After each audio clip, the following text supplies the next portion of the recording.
It's time for your next favorite episode of the Integratedness Podcast with Jason and Jolene.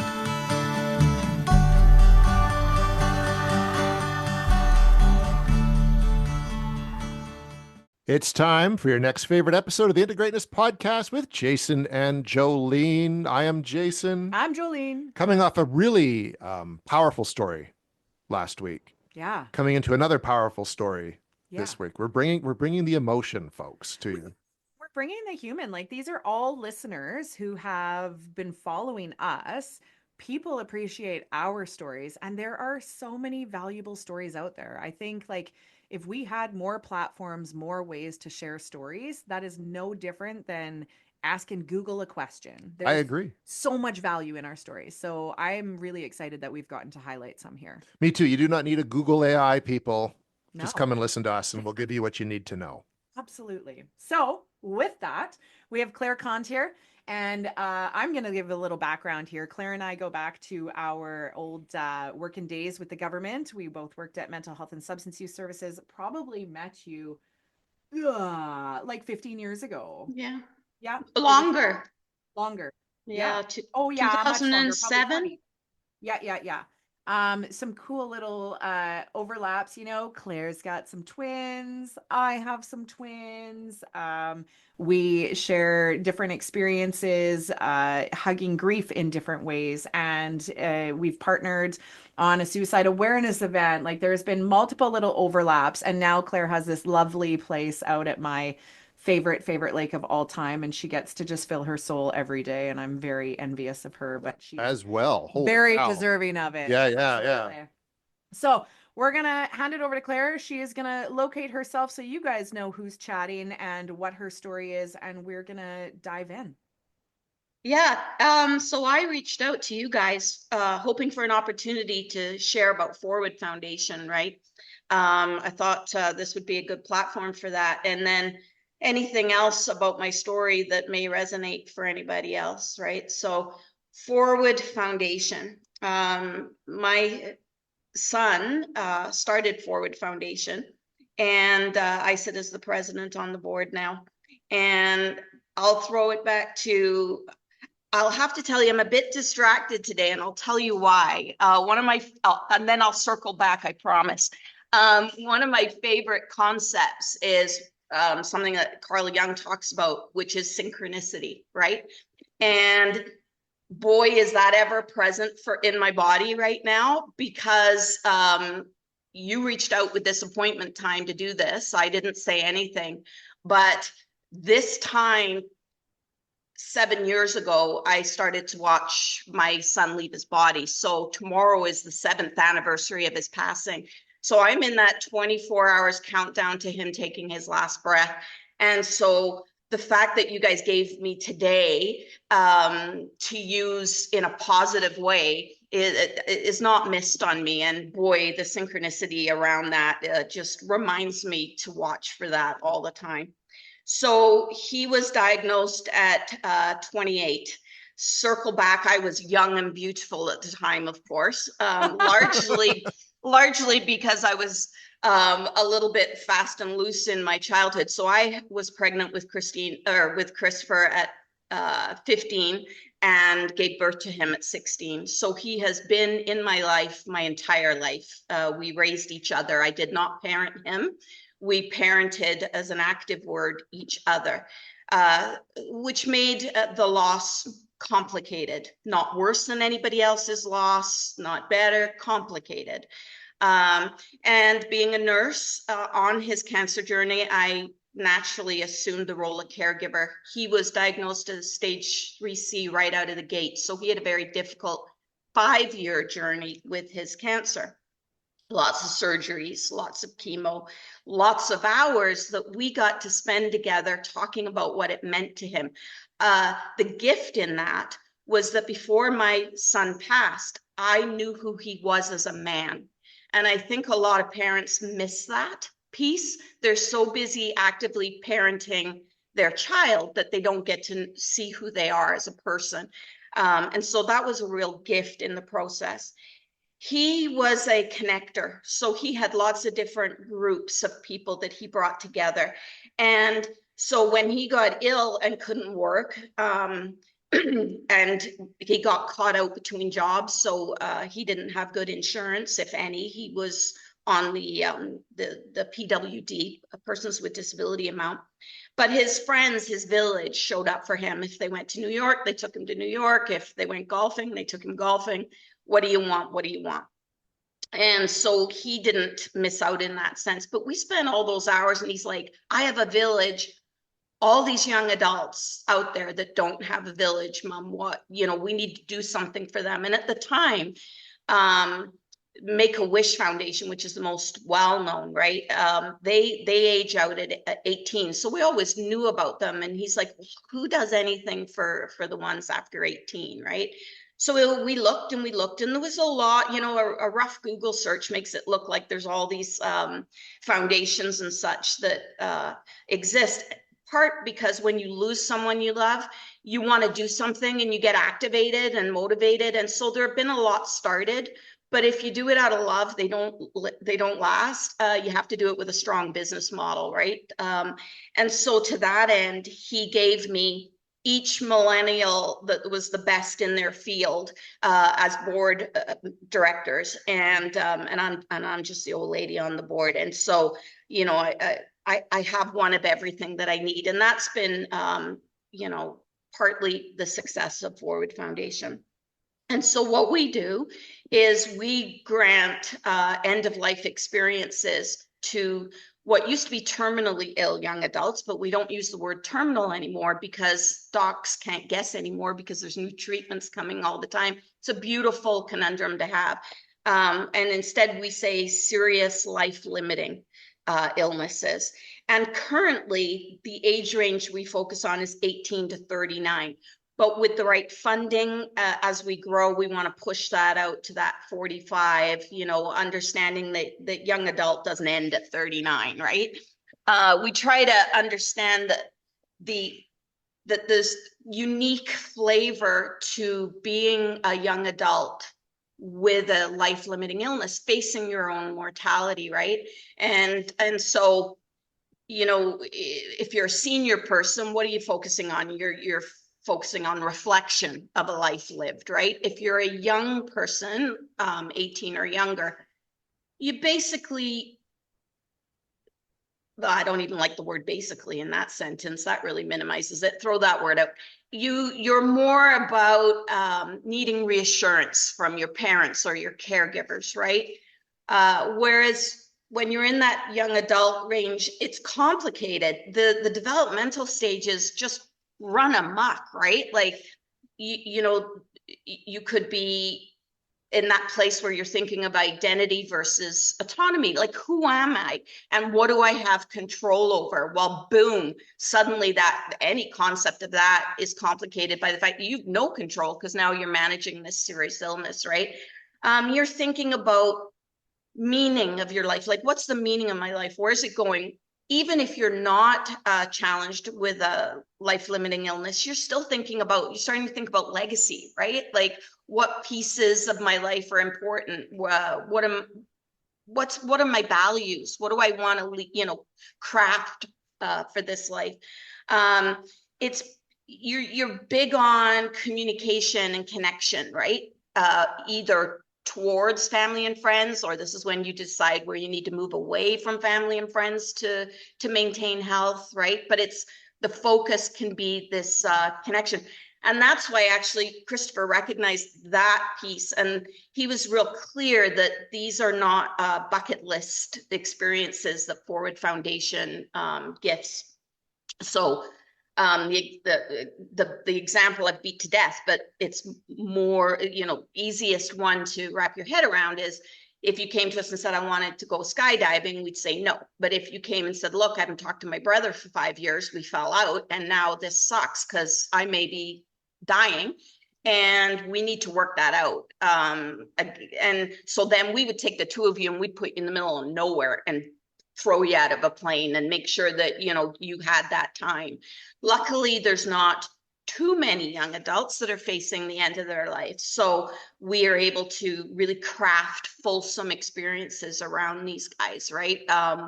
Beautiful, rich, full-on experiences. It's not a one and done. The other thing is that young adults, they start to think about quality of life, right? And so that shows itself for us with people with a life-limiting illness, in that they really are concerned about not, their emotional pain, their spirituality. They don't want to physically hurt, let me know that I'm not going to be in physical pain. And so pain management of all sorts becomes important to them, right? And then the most probably unique thing that plays itself out time and time again with these young adults that I'm so blessed to be involved with is that they have so much hope and possibility. And they have that even when they've been shown the cards on the table. Christopher had a beautiful way, even when he was told at that time, because the language at that time was terminal, even when he was told he was terminal, he still had a beautiful way of walking with one foot in reality. Okay, I need to say my goodbyes. I need to make sure I've closed some doors and opened some other ones. With it still having the other foot in, well, maybe tomorrow I'll wake up and they'll have found that magic treatment and I'll be okay. So that's still, that hope is such a beautiful rippling through all of the journey that these young adults go through. So that's all to say that that's why it's complicated when you're a young adult. With it, it's not better than being 80 and facing the end of your life. We miss those people just as much, right? It's just complicated as shit, right? And so there's a lot of work to be done there. And so if we as Forward Foundation can come in and craft a really important connective experience for them that helps them in their desire to leave some kind of a legacy, then it's a beautiful thing we're given the opportunity to do. What else do you want to know? It's That's amazing, wild. Claire. So, just in a nutshell, how does somebody access that? How does somebody reach out to you guys for that? Yeah, so we're working on that. So we incorporated in 2018. So we became a nonprofit in 2018, and that was beautiful because it was end of February, and we all gathered and we all signed the initial directors of this nonprofit society, and Christopher signed it. So he'll be forever a founding director. And a week later, he passed. So, everything worked out the way it should have done then. Then we went for charitable status and COVID happened. And so for 3 years, they stopped approving them. And so we lost a little time there. So even though we've been around since 2018, we're still a relatively new organization because of those 3 years lost. And so we are on Facebook, we're on social, we do all those metrics. We also have a website, forwardfoundation.ca, and people can look at our recipient stories. Some of them are on there. They can look at the application criterion, that kind of stuff on there. But we also need help getting the word of Forward Foundation out there. So if people could link into those, like and follow, share them on their social platforms, that would really help, because that's the hardest piece when you're a foundation, is getting the word out there. I just heard that a young male passed in Kamloops Hospital, and he had reached out to get some photos for his family. They couldn't afford to pay much. And I heard that after the fact. So why didn't he know about Forward Foundation? Like, that eats me, because we could have done so much there, right? I don't want that to happen. So, yeah, if your listeners could share about Forward on their platforms, and people can jump on the website and see what we're all about. We'll put those in the show notes for sure. Yeah, all those details. Absolutely. So that piggybacks us into a deeper story about the grief journey, Claire, right? So one thing you really highlighted there is, when we lose a loved one, we want to do something. This is so common, right? Whether it's, overdose awareness stuff. For me, it was suicide awareness stuff. For you, this is a huge piece of him getting to have a hand in the legacy that got created, right? And saying, this is what I want. Keep flowing it through. And part of that passing the word on is also keeping the legacy alive. And, I imagine for you, and feel free to fill in the blanks, but, when we hear people talk about our loved ones, it keeps their memory alive. And it can be painful because people are always like, I don't know, I never know if I should talk about them or ask about them.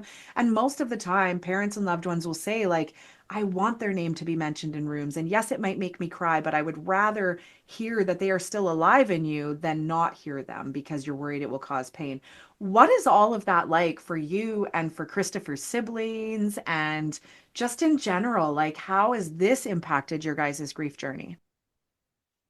So, ooh, that's a lot, right? But I think I should probably clarify something that works for me. It doesn't work for everybody, but for me, semantics or language is really important because I really activate depending on the words that I use. So I choose not to use the word grief.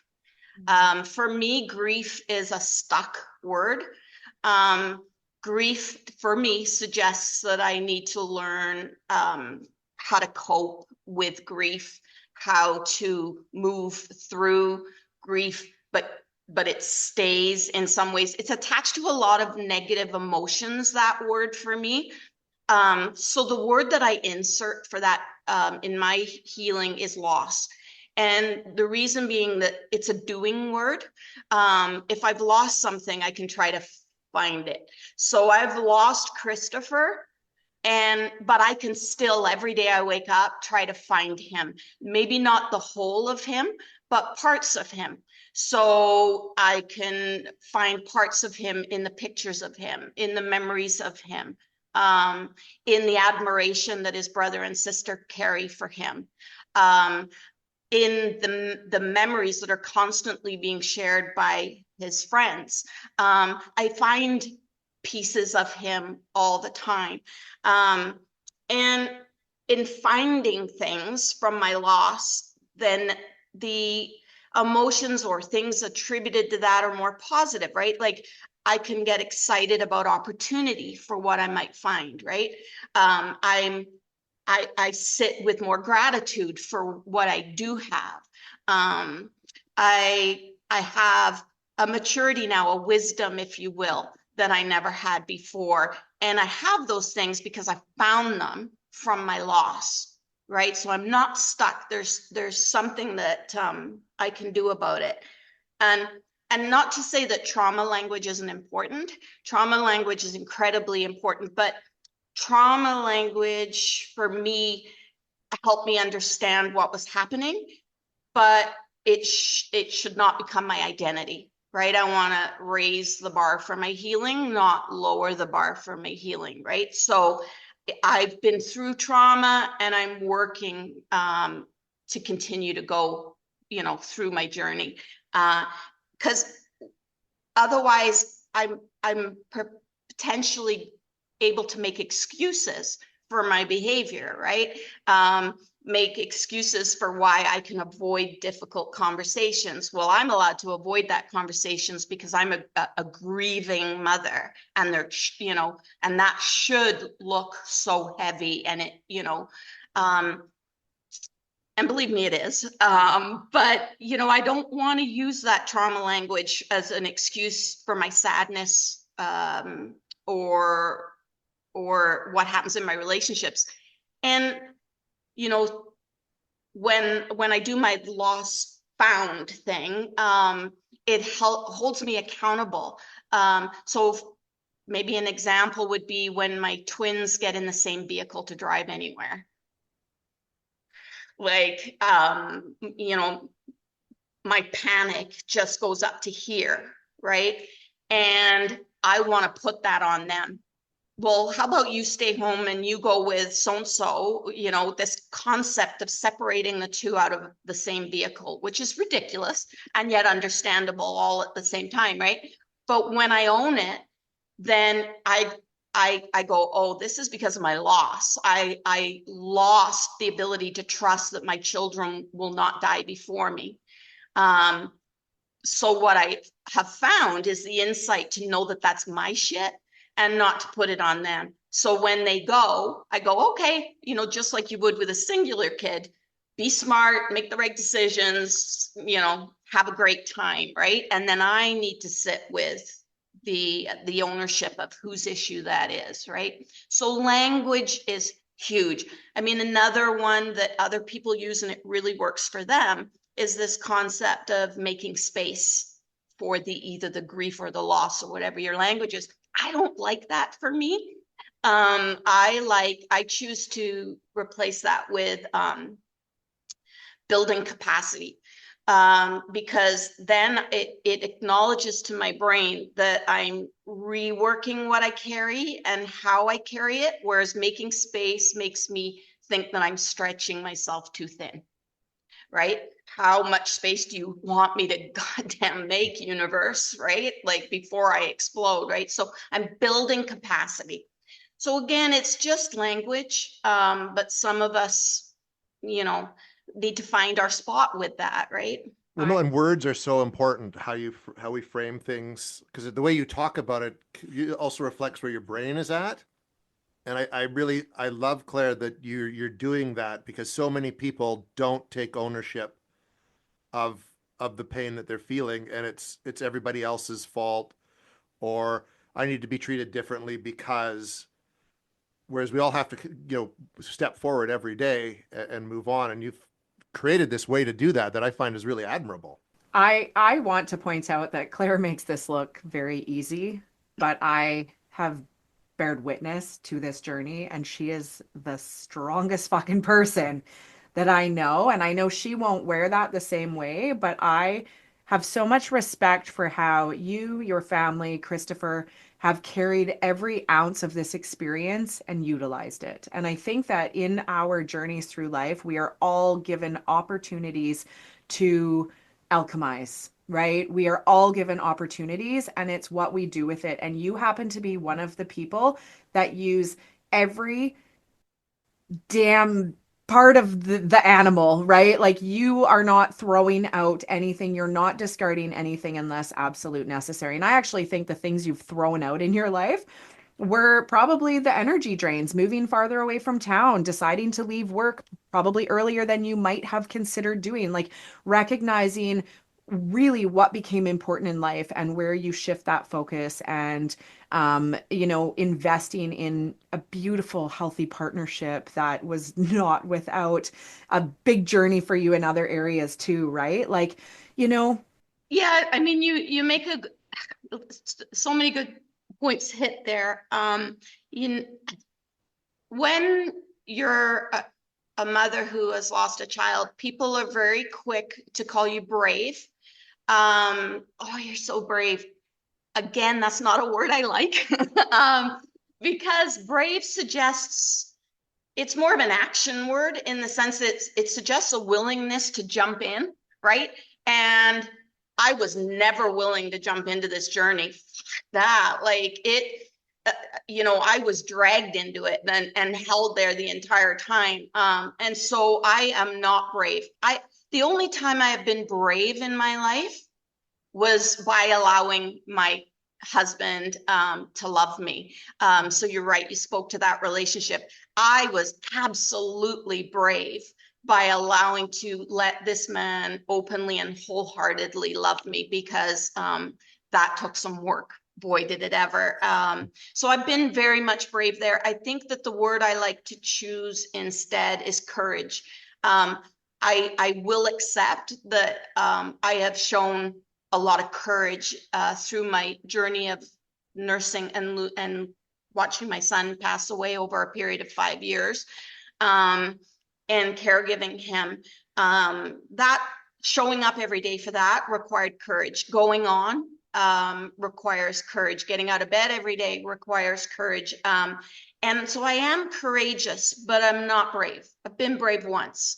So again, same, different, but in my mind, the language for myself is important.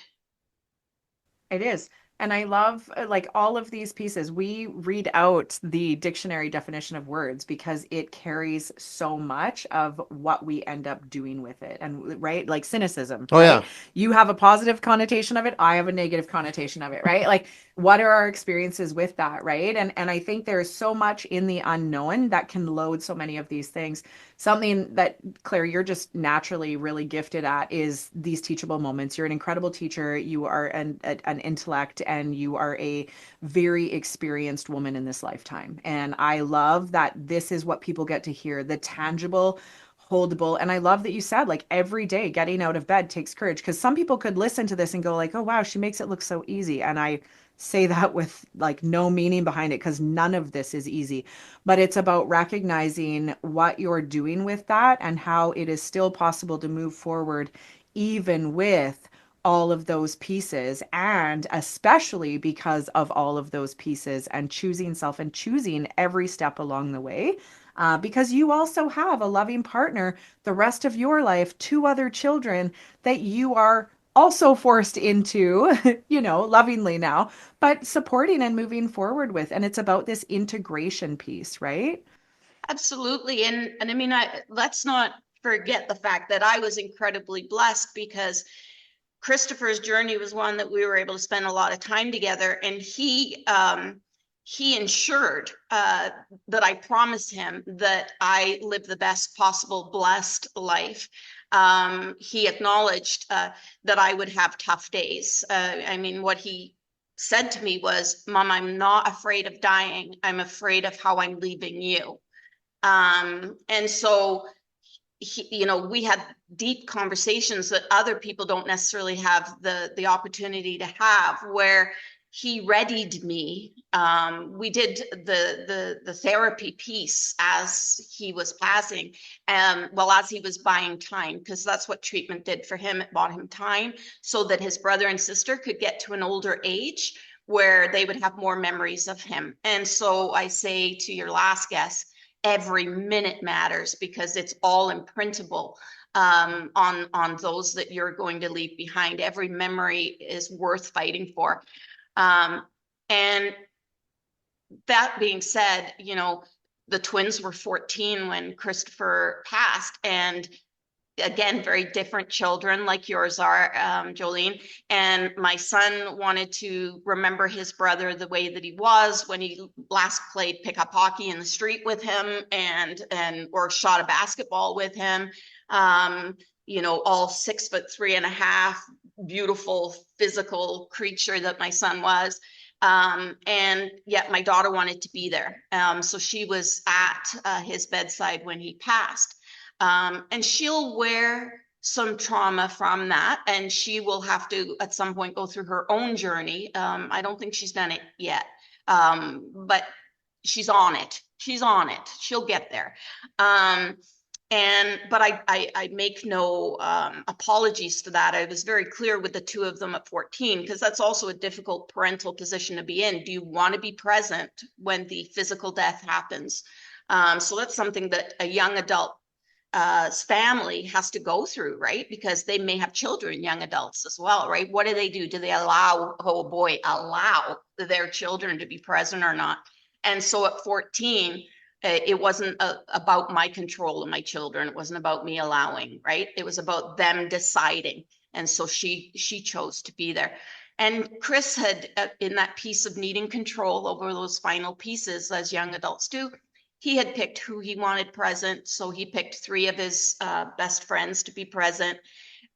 He picked the music they played Boys to Men on a little Bluetooth speaker beside his head, because he was all Boys to Men, my boy. So he made choices. And then I made some choices as a parent of those remaining children, right? And then my children made choices, right? So whenever possible, because when illness comes, now I should backtrack a little bit, and I want to be clear that Forward Foundation, you don't have to have cancer. You can have MS, ALS, any serious life-limiting illness, right? It just so happens that cancer seems to be the one that has kept coming up for us, but any serious life-limiting illness. But you know, the children, the loved ones of that person, all of us, we need some choices. We need some control, because the whole situation just is so out of control, right? How many times did you guys cry? I think my eyes have been weepy this whole time because Claire, when you say really beautiful things like what he made you promise, or I'm not worried about dying, I'm not afraid of dying, I'm afraid of how I'm going to leave you. I just see this beautiful walk both of you did through life together, right? And I just really want to honor that because I think there are so many of these really beautiful moments we are afraid to feel. We are afraid to be in. Like that, being able to experience what I'm feeling from your story is profound. We spend too much time being afraid of that, right? And I just think that both of you, I have the luxury of knowing you personally, Claire, and you're like you are here for great reasons, and Christopher was here for great reasons. And I do believe that we are chosen in these journeys to represent and to reach more people and to be able to be a facilitator of these things. And I love what you are able to do with your story, your journey, as well as what he was able to do. And imagine the lives he has already touched, and what's going to happen in 10 years and another 20 years, and through his friends, through the foundation, through his brother and sister, right? And I just think that the legacy piece is so powerful. And I think some people are afraid of not leaving a legacy, right? I think that's usually where a lot of people, at least from my generation, who I talk to when we get into conversation about this, that's the most important thing to them is, they want to leave something behind, some just so they aren't forgotten. But I think we always like to do something better for the planet and for our species if we can. And it sounded like Christopher was really, I don't want to say forward thinking, but I didn't know him. I don't know how old he was. I don't know any of his story, but he sounded like he really had his shit together at a very young age to be able to approach basically the diagnosis that he was given.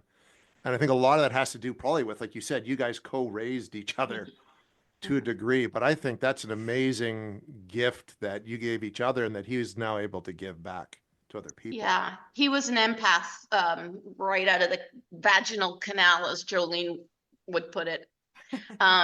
Anyway, definitely, I feel like I was picked to birth him. And I just want to be cautious, because Christopher's legacy is pretty impressive, right? The foundation, to have a foundation and continue that work, that's impressive. I don't want that to minimize, and he wouldn't either, what we mean by legacy, because not every young adult facing the end of their life is going to be able to leave a foundation, or, let's not hold a yardstick up to what legacy looks like, right? Legacy may simply be repairing that relationship with the brother that you haven't talked to for 5 years before you pass, so that that brother doesn't spend the rest of his life having to work through shit and feel responsible and feel regret and guilt and whatever. That is just a beautiful legacy as having a foundation. I mean, it's the same to me in terms of equal. So let's be really cautious about that. I agree completely. I mean, a legacy is simply just how you treat someone. Well, and on a how day-to-day basis, or how you approach your exactly life. Yeah. How I always talk about legacy is, how do you want to make people feel? Like when people recall their interactions with you, how do you leave them feeling? What do they recall? What are their memories with you? How might you touched or changed their lives? Right. And that can be the doctor you were working with. Maybe they change how they work with patients because of an interaction they had with you. How do family and friends, change the way they can show up for others by witnessing how you helped model what you needed, or things like that, right? So I like that you clarified that, because it doesn't need to be profound, and it doesn't, not everybody's meant to have that and be resourced with that. Like you said, you were given multiple people who were top of their skill class. That's not something you could have done on your own.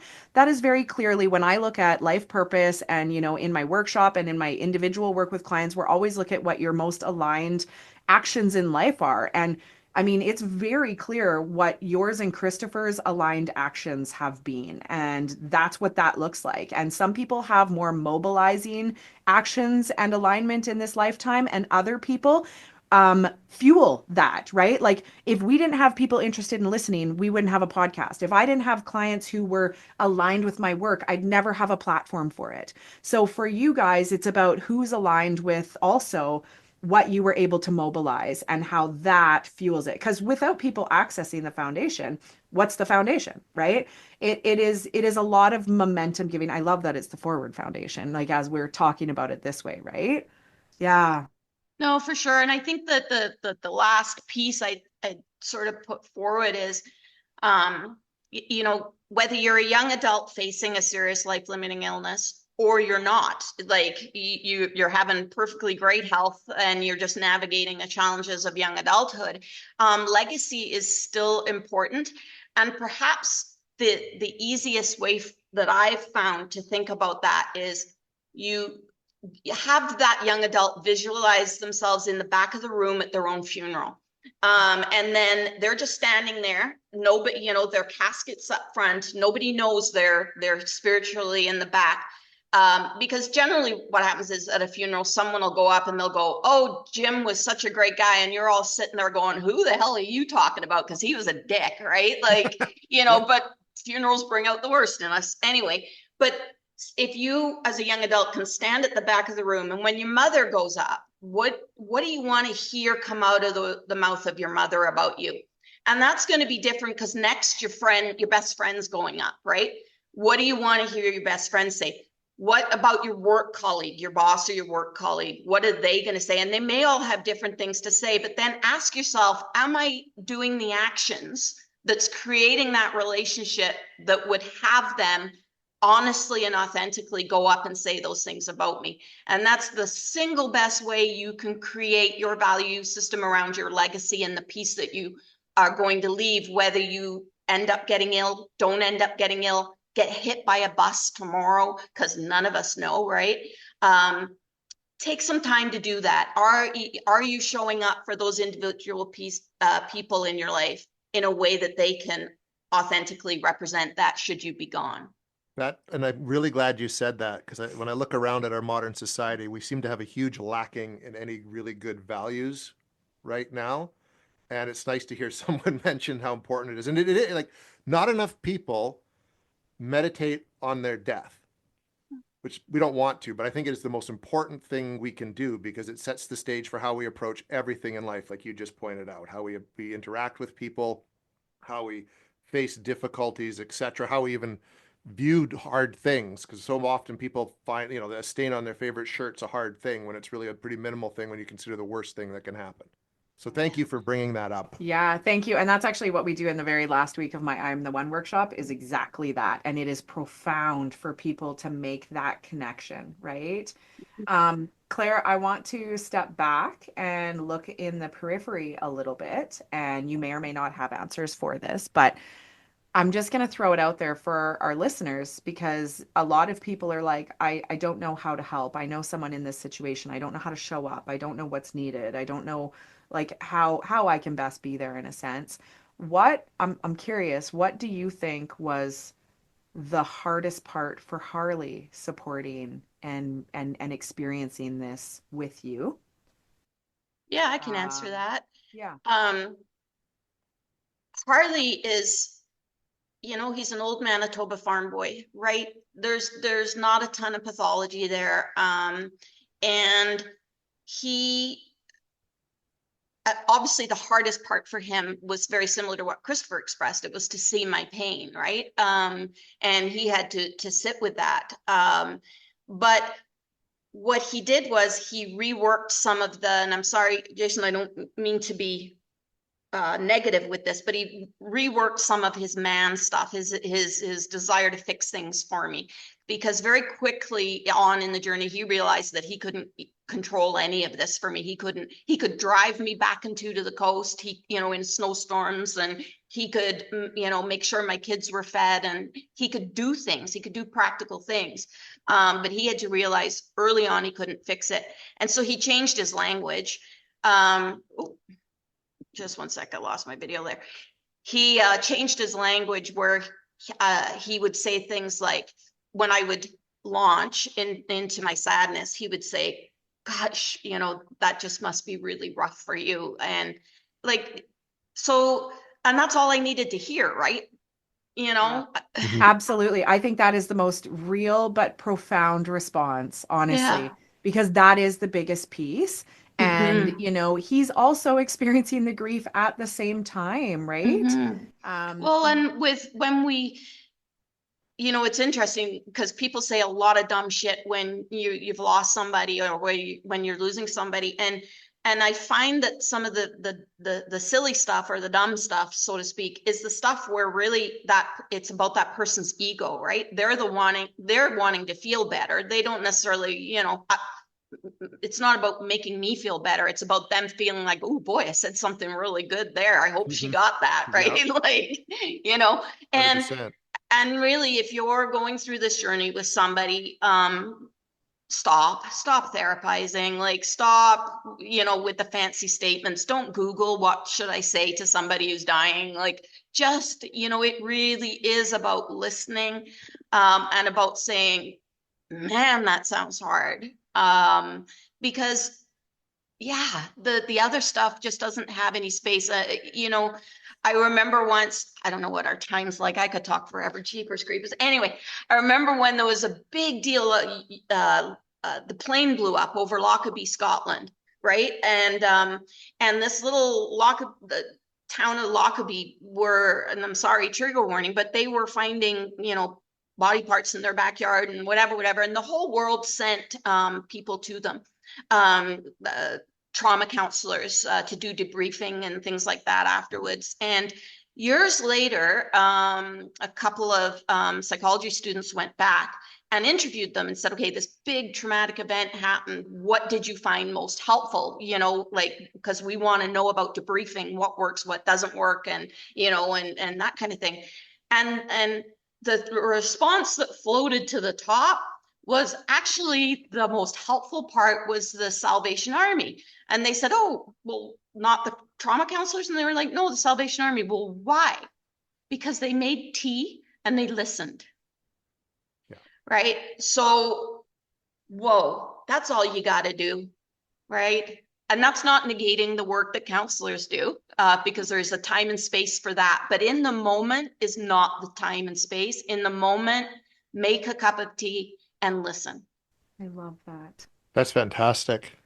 That is beautiful. And that's kind of what Harley He learn to made tea do, and he listened. right? Make Yeah. tea and listen. And your life, very much, you've made very intentional choices in your life to sit more in those spaces Mhm. and to truly nourish yourself moving forward in ways that you actively choose yourself a lot now. Hey, Claire, would you Mhm. say? I love Oh, it. absolutely. It's beautiful. Yeah. Um, one of I'm going to say a couple of the big aha moments for me, and I think probably for the listeners when we heard it was when you said you had the ability, like you had the privilege to get to know your son as a man, as a person. I think that's very big. That was a It's, yeah, big one that stood very out important. huge for me. And again, I just want to highlight how intentional you are, and how you have really utilized all parts of this experience. And thank you for sharing them because these were not easy places to get to for you. I really want to acknowledge that. Yeah. Mm. Thank you. Oh, You've thank done you, my great friend. work, Claire. Thank you. Oh, I don't think you're done yet. No, no, you No, got no, much to do. Could no. you say, We're no, go looking ahead. for I've broken one of my promises to Christopher. Ugh. So one of the things he said was, with this foundation, don't ever go corporate, right? Like, always be a volunteer organization. But we are struggling because everybody's really busy, and so we are looking for a part-time executive director. Little plug there. If anybody's interested, reach out to me through Jolene, because right now we're sharing it within our personal circle, and then we're going to post it. And we're Is also that a looking. distance? Is that like a distance It position can be, online-ish? yes, Okay. Yep. yes, it can be by distance.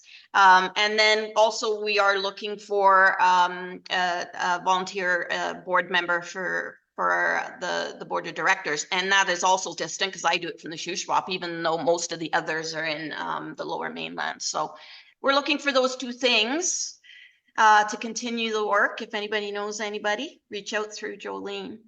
Awesome. Perfect. And where can people find the Forward Foundation again? Just look On it all up the on socials. the website. Currently, Facebook has put us in jail.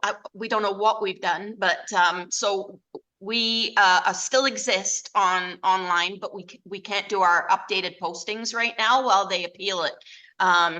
Yes, I'm sure we haven't said anything naughty, but Well, you can do pretty much anything to get banned now on well, that's Facebook, true. so, That's right? true. But we're still there. We're just not super active. Well, we're not active at all until they let us out of Facebook jail. But our website is just look up Forward Foundation, and of course it's BC. There is a couple of Forward Foundations in the States, I think. And we're the only ones doing this. There is a small charity in Alberta that grants wishes for all adults. So they do a lot of seniors and things like that, but we are the only ones focused on this space. And if and when, no, let's lose the if, when we get bigger corporate sponsorship, then we will increase that young adult age range and push it out a bit. Yeah, I was gonna say I got some like, oh man, if this sponsorship, like there's so many there. So let's get the word out, you guys. Let's help enrich other people's lives. And again, this isn't just other people receiving from the foundation. They now become part of the forward momentum of it because their story adds to Christopher's story, adds to the person before them story. It is so powerful in that snowball effect. Yeah. And that's just so exciting, Claire. Yeah, we I call it have- Forward Family because that's how it ends Aw, up being. Yeah. yeah, absolutely. I have one question, a little more personal. You may or may not have thought about it. Do you have any particular way that you remember Christopher tomorrow? Specific rituals? Some people have, Yeah, know, no, small- I can small answer things that they do. easily. You know, for some people, anniversaries and birthdays and Christmas days and whatever are rough, right? They are no more rough for me than Tuesday at 3:30. Like it is what it is. What makes it perhaps, you know, more challenging or a bit more of a workaround is that on those days I tend to have to take on other people's stuff. For them, grief, I'll use the word for grief for them because they're reaching out, right? So I hear from more people on those days. So tomorrow I'll hear from a whole bunch of Christopher's friends and family members, and that's okay, because I'm building capacity for that, right? But you know, and I'm honest. I'm honest with myself about what I'm going to hear and how I want to feel about that. So what I'm going to hear tomorrow is a lot of today must be so hard for you, right? And so when I'm being honest, my response is, yeah, you know, no more so than Tuesday at 3:30, but you know, I'm glad to hear from you. You know, what are you doing today, right? Because they need a place to speak, and I have the strength to hold that because I've built capacity to do so, right? So that's what I'll be doing tomorrow is I'll be exactly the same place emotionally as I am on a Tuesday at 3:30. Did Christopher have like a favorite treat or a favorite meal that like for my dad it's Skittles. Like I will just probably, you know, I would go buy a bag of Skittles anytime I wanted to remember my dad or think about him. Like, is there something like that stands out for you with Christopher? Like, do you have? Yeah, Christopher was an incredible foodie. You know, he grew up in Vancouver, right? I raised him in that Lower Mainland culture and yet so he was a fan of beautifully crafted meals, and he was he was in the era of where they took a picture of every meal, and I used to hassle him about that terribly. But anyway, yet at the end of the day, his favorite thing was this concept that he had that he was the only one who could make macaroni and cheese out of a box. And he had this way of doing it with extra cheese and like real cheese on top. And he the whole thing was a production and nobody could make mac and cheese like he could. And so that's his that's, you know, anytime a box comes out of mac and cheese, that's, I should have some tomorrow. Well done, There you I go. was gonna say, there's your meal tomorrow. You're gonna gourmet that up and still Yeah. not do it as good as he could. No, Yeah, no. I like that. You enjoy every second of that. And maybe other people out there, some of his friends, when you want to remember him. Of course, this will launch after March 7th, but yeah, maybe make yourself some gourmet mac and cheese and try and up him one. Absolutely. Thank you, my friend. I Yeah. so appreciate your wisdom, your sharing, and I think there is so much to be grabbed from this episode. I really appreciate that. I know that our listeners, this is the stuff. This is the stuff they want to hear. Well, I'm grateful. You know that I come to you with a grateful heart for this, for allow me to use your platform. And I just, you know, Jason said it, right? Like we have to learn to get comfortable with death in order to live. So let's hope some people can do some of that work. Let's bring back the Death Cafe. Right? Do that. I have watched Claire overcome some really great things. She came out on my pontoon boat because she does not like being on the water, but you guys, she lives in one of the most beautiful places on earth, in my opinion. She came out on the boat, and shortly after that, her and Harley got themselves a pontoon boat, and I am watching this woman conquer everything to like feed her soul, and I love it. I just have so much respect for you as a human being, Claire. You're in it. You're doing it. I'm trying. That's all we can do. Thank you so much, Claire. Yeah. Thank you. Thank you. And thank you to all those who tuned in for this episode. We'll be back next week with your next favorite episode. Until then, I'm Jason. And I'm Jolene. Go have some mac and cheese.